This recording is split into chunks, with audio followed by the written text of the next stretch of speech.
My name is Kostas Paschalidis. I am a curator of antiquities at the National Archaeological Museum at Athens, and I'm here with my story. Actually, this is the strange story of a mid-18th century message, engraved on the surface of a Mycenaean architectural stone relief.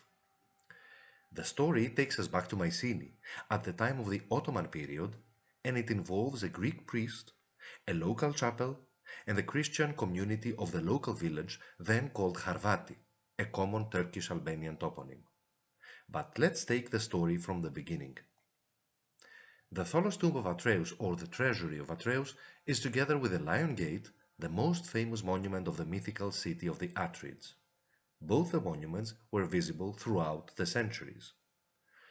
The first systematic archaeological survey in the Tholos tomb was conducted by Panagiotis Stamatakis and lasted 1.5 months, from mid-January to the end of February 1878.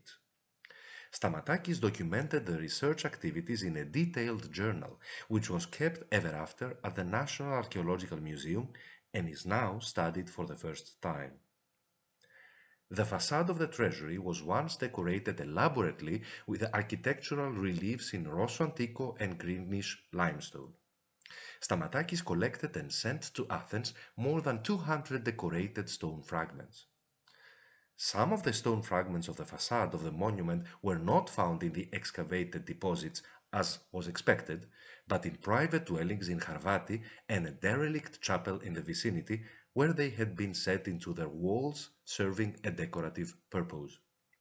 According to the journal, a fragment of a column capital was removed from the wall of the residence of Georgios Manos at Harvati, and one more viridescent stone fragment was detached from the wall of the residence of Sotirios Georgizopoulos at Harvati.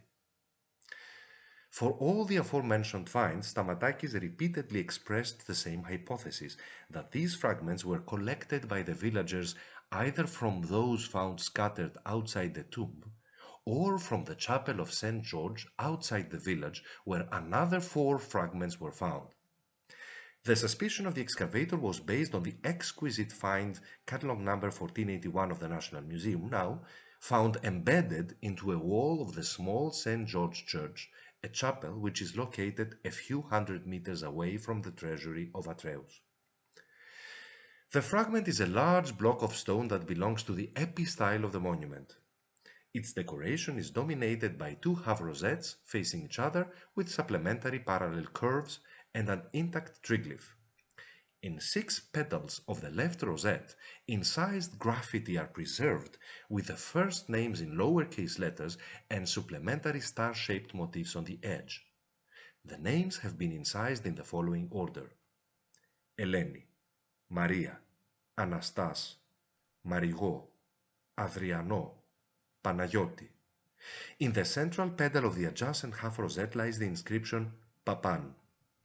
Within the curves of one of the supplementary patterns, the inscription reads 1758 Ήρθα, εγώ Papa, which means I, the priest, arrived. It seems that the epistyle made of red marble was collected by the priest of the area in 1758 upon his arrival to the local parish.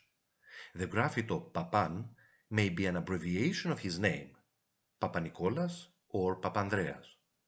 The other names on the petals of the left half rosette and the posterior incision of the cross over the name Anastas recalls the traditional practice of the inscription of the names of a family's children in birth order, followed by the marking of their year of death.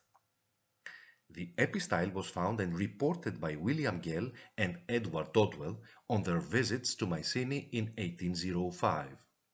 They both reported that they saw it in a small abandoned church near the village. Gell and Dodwell did not comment on the incised names, which apparently were first noticed by Stamatakis.